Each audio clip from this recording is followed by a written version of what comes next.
Welcome to the Own It Powercast, the place to be when you get serious about making big changes and accelerating growth in your life and in your relationships. Finally create the life you've always wanted, living life on your own terms. Learn how to take your fear and turn it into powerful choices that will create sustained change. Now your host, Mary Baker. Hey everyone, welcome back to the Own It Powercast, the place to come to get what you need to move yourself forward. Hey, it's Mary Baker, and welcome to episode 181, Finding Hope and Peace Where You Can. Well, welcome to a whole new month that hits at, I think, a special and sometimes very stressful time of the year for many, the holiday season. And, adding to that, the end of another year. This can be a joyous, profound, or perhaps very difficult time of the year, or maybe all of the above for you, depending on where you are. That's why I want to take some time this month to focus on ways that we can find some hope and some peace, no matter what is going on or where we are. It is also a great time of year to look back on all that's happened and all you have accomplished in your work, as well as where you want to go next year. Now, you've heard me say before, the hope is in the work. I say that often because I've seen it happen in clients many times over the years and in my own life. I know it's true because of what the work does in your life, what it means at the core, and the evidence is there that just can't be ignored. I think it can't be ignored because it's real. And I love the opportunity with clients to watch and experience with them when it starts changing for them and how good it feels. And when you make real changes, it changes your life, literally. And that's what I want to focus on this month. We're going to reflect on how when you heal old wounds, you're no longer walking around wounded and hurting your relationship with yourself and others. We're going to talk about how when you work on healthy boundaries, you lower your anxiety and increase your self-confidence. We know now that boundaries are going to affect every area of your life. It is ongoing work. First, we start out assessing, do we have good boundaries in our life? What areas might we be struggling in? And where can we go to work practicing healthier boundaries with others and the self-discipline piece within ourselves. This month, we're also going to talk about how the peace is about making peace with what was and what is and what might be to come. More boundary work here, right? Because reality is all about acceptance. Kicking and screaming, coming to acceptance, surrendering to what is. And this month, we're going to do a little bit of a retrospective like we do each year. Look at where you are. Look at where maybe your denial is or what you've worked on, what you've been working through, what has just hit you upside the head, which is going to probably entail some grief work if you haven't already been doing that. We're going to talk about all the things we might need to grieve, even the things we might not be aware of. We're going to get into the 5 challenges of grieving, the 5 things, or 5 of probably a million things, that we actually have to do when we grieve. Grieving isn't just being sad or angry or depressed. There are so many facets to it.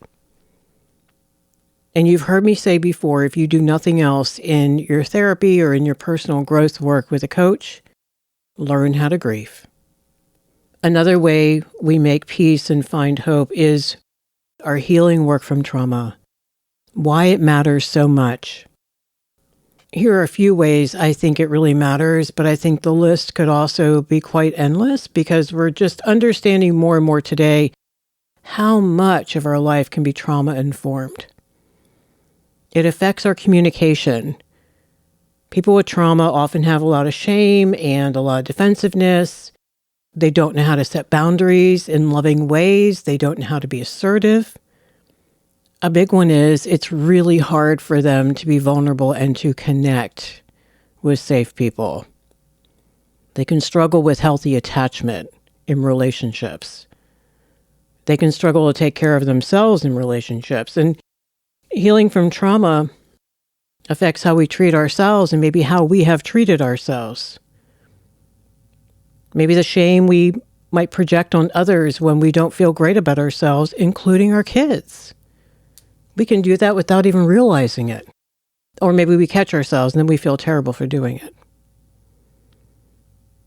Trauma affects our self-worth. It affects how we essentially live out there in the world every day and every relationship we have. So healing wounds, we're going to look at what have you already been working on healing this year and how do you feel about that? And maybe what is some trauma maybe you've just unearthed that you probably want to take a look at.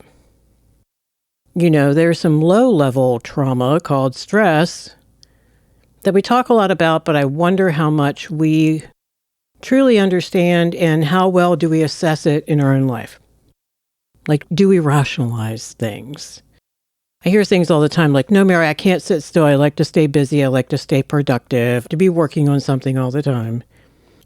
But stress, chronic or acute, is not good. Too much of the acute is not good. That's usually trauma.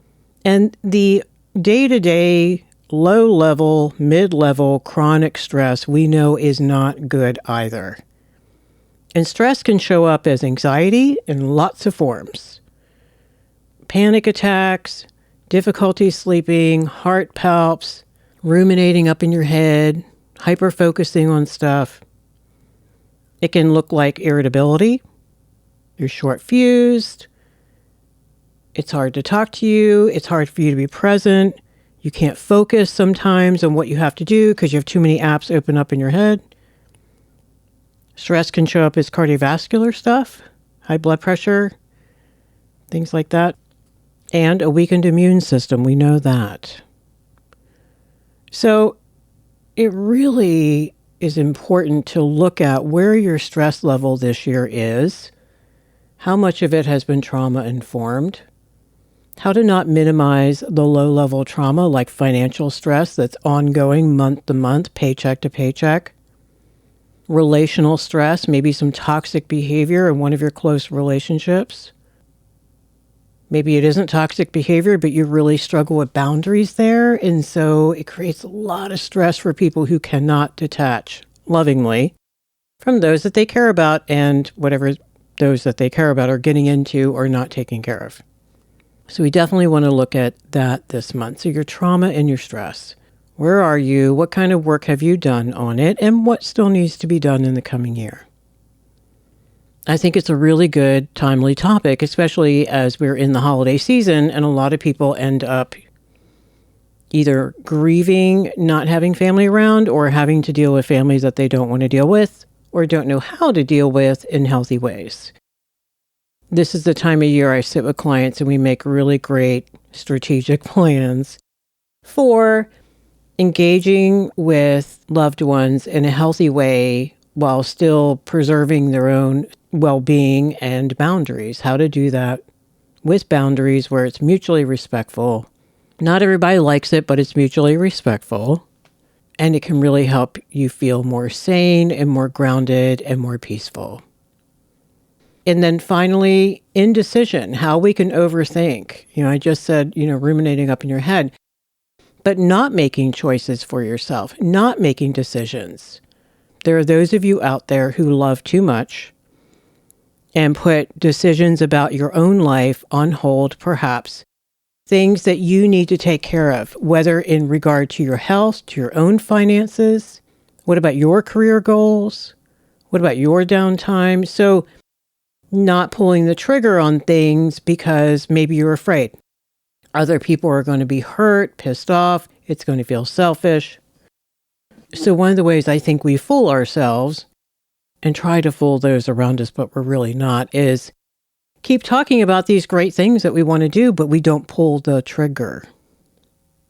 We find a billion reasons why we just can't do it this week.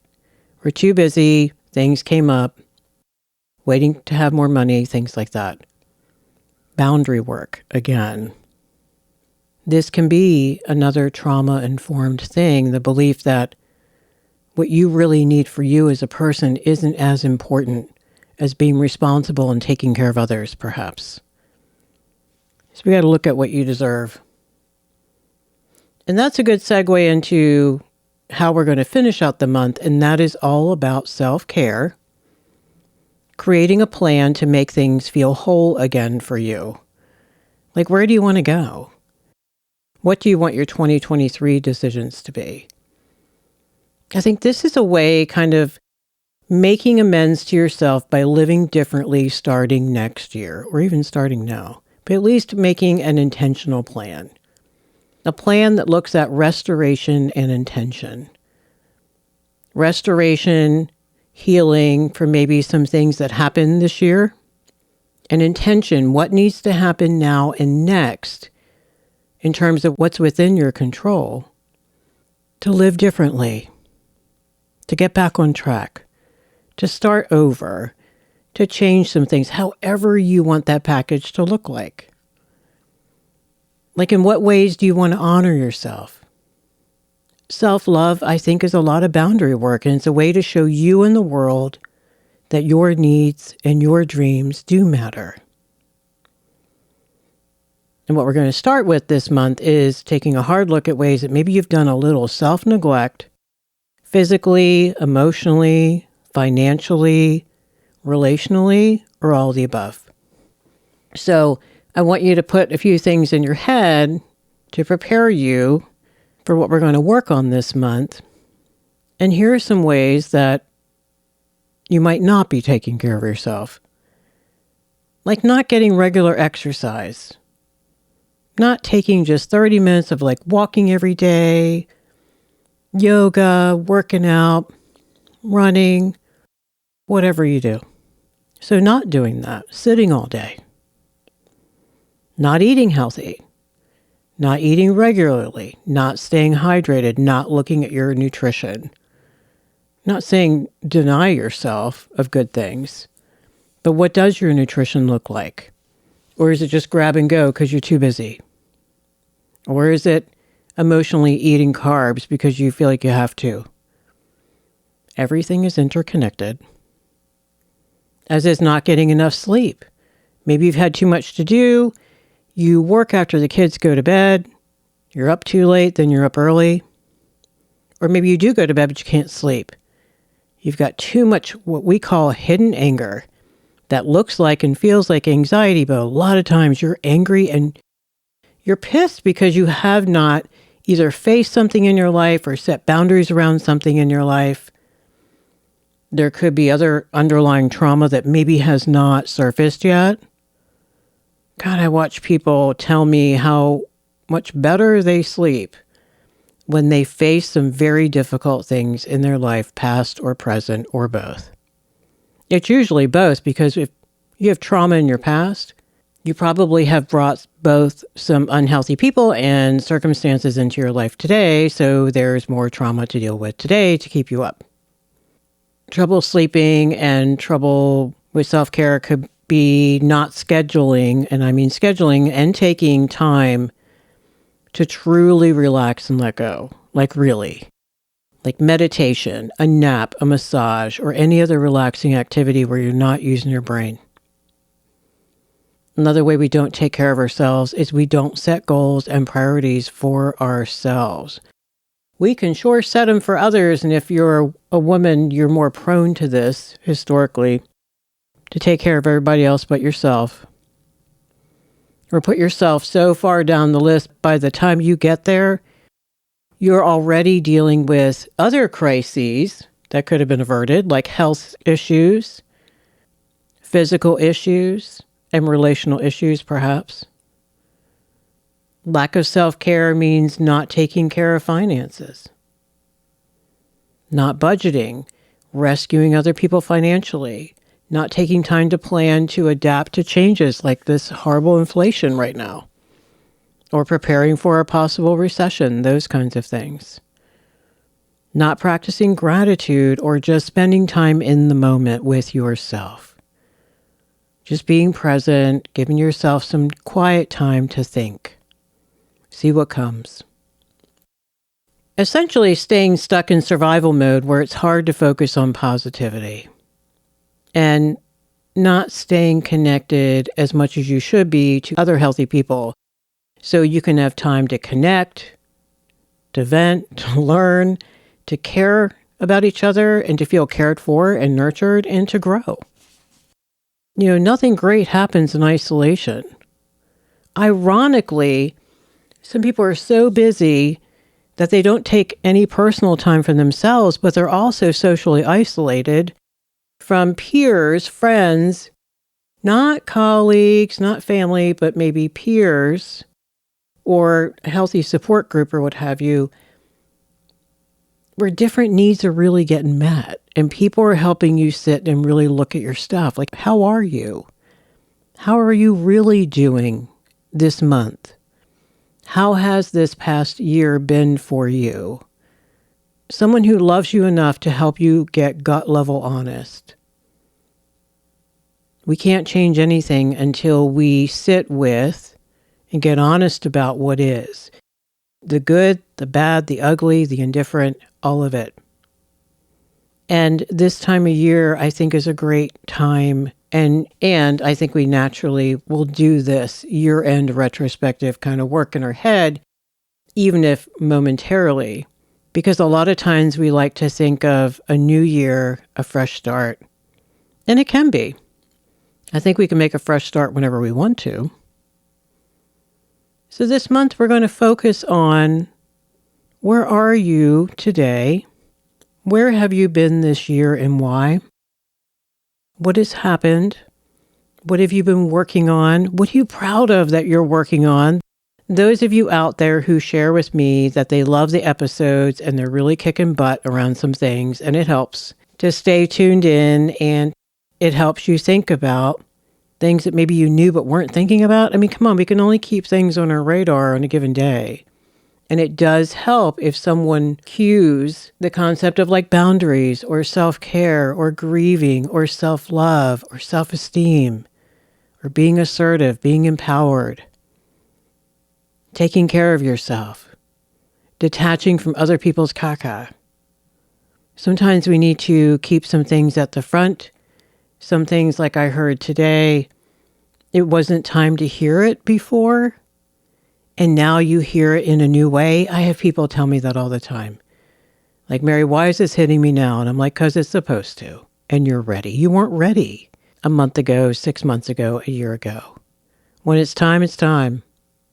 So let's take some time this month, take stock of where we are, and look at where we want to go. Look at how the changes you've already made are impacting your life in really good ways. Even though they can also be really disruptive. We know that when you set boundaries with unhealthy people, it usually isn't pretty at first. But it does open up your life to what healthy can bring, and we have to choose. So this month, I hope you choose you, and it's not selfish, and you'll love others even better with a heart that's been healing. So today we start a new month all about self-focus, reflection, self-care, where we've been, where we want to go. The different areas we're going to look at this month, like healing old wounds, boundary work, grief work, and what we need to do to take care of ourselves and our life. To look back at what this year has felt like and been like for us, and to thoughtfully consider what we'd like to carry forward into the next year. Perhaps some loving new habits we'd like to continue or create. Maybe what needs to change in order for us to truly live intentionally. Thank you so much for hanging out with me today. Let's go into December together with more mindfulness, thoughtfulness, and self-care. If you don't already get the newsletter, check the show notes at ownitpowercast.com. It comes out every Tuesday. You can listen to the episodes right there. You can pass it along. And that's where the bonus downloads are. All right, so pay it forward. Keep focusing on you, and I'll see you next time. We hope you took away some useful insights and tools you can begin using right away. If you did, please leave a positive review and share on your social media. Because could you imagine if everyone in your life really got it together? Remember, own it now, so you can really own it later.